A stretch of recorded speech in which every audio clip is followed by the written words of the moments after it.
Hi everyone. So, meron ako nakitang sniper entry. So, we are looking at Australian dollar, New Zealand dollar. So, sa 4-hour time frame tayo. So, kung may kita nyo naman, we have two fair value gaps. Ayan. Ito. And isa pa dito na napakaliit na fair value gap sa ibabaw. So, mga ano to, bearish fair value gap. No? So, ibig sabihin, pababa yung market. Ayan. So, dalawang fair value gap. So, ano dyan yung kukunin natin? Of course, ang kukunin natin yung nasa ibabaw. Let's look at 1 hour time frame. So, sa 1 hour time frame naman, ang fair value gap niya is ito actually. Very small fair value gap sa 1 hour time frame. Ito. So, of course, what we are going to take is the 1 hour. Short position. Kukunin natin yung 1 hour fair value gap. Diyan tayo magpapasok ng entry. Of course, swing. Swing high. Dito tayo maglalagay ng stop loss. Para safe. Tapos, take profit area natin is, of course, titingin tayo sa kaliwa. Ano ba yung balik tayo sa 4-hour time frame? Ano pa ba yung liquidity na hindi nakukuha? So, ang liquidity na hindi pa nakukuha is ito. Ayan.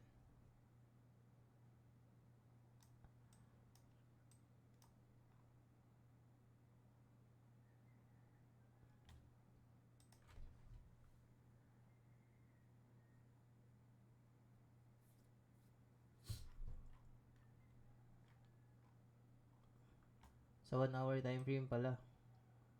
Goods na to dito sa stop loss. Wait lang ha. Balik tayo sa 4 hour.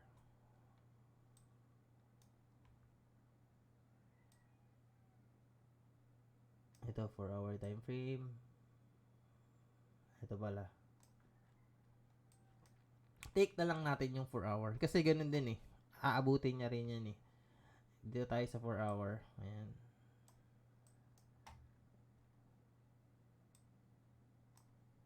So, ito yung magiging entry natin.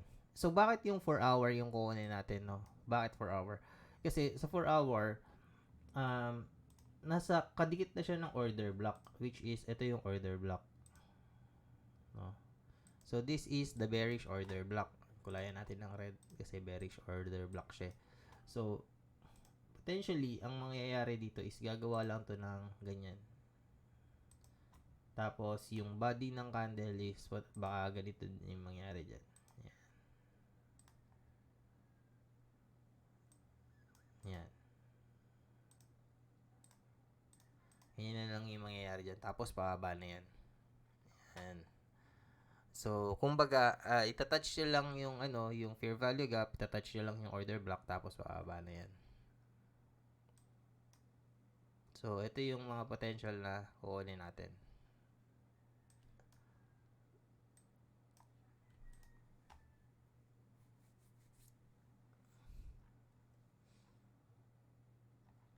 So, based pa rin naman sa smart money, this is a weak low.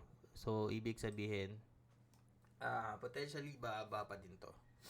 Oh, bababa pa yan dyan. Bababa pa to dito sa discount zone. At kukuha to ng liquidity, which is yung nearest liquidity is ito. So, pwede natin yung gawing ganito. TP1.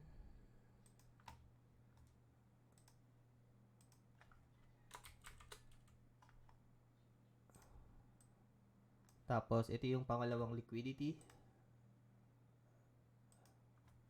So, pwede natin itong gawing TP2.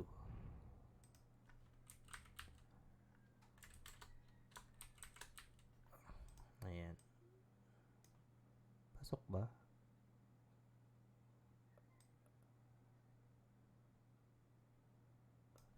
Ayan. So, kung ang target mo is TP2, ayan, 4.43.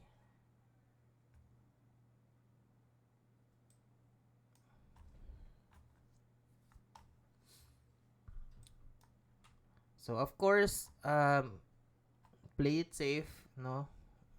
Do not risk too much from your account. At least, if you have $100, no, you can at least risk kahit mga $5 or $10 lang. Kasi malaki naman yung risk to reward ratio niya yung 4.43. Kung target mo is TP2. Kung target mo naman is TP1, 3.41. So, malaki pa rin naman. So, kahit TP1 lang yung target natin dito, solve na to. So, pwede na to kahit TP1 lang yung target. So, let's see na lang kung anong mangyayari if magpe-play out ba to sa market.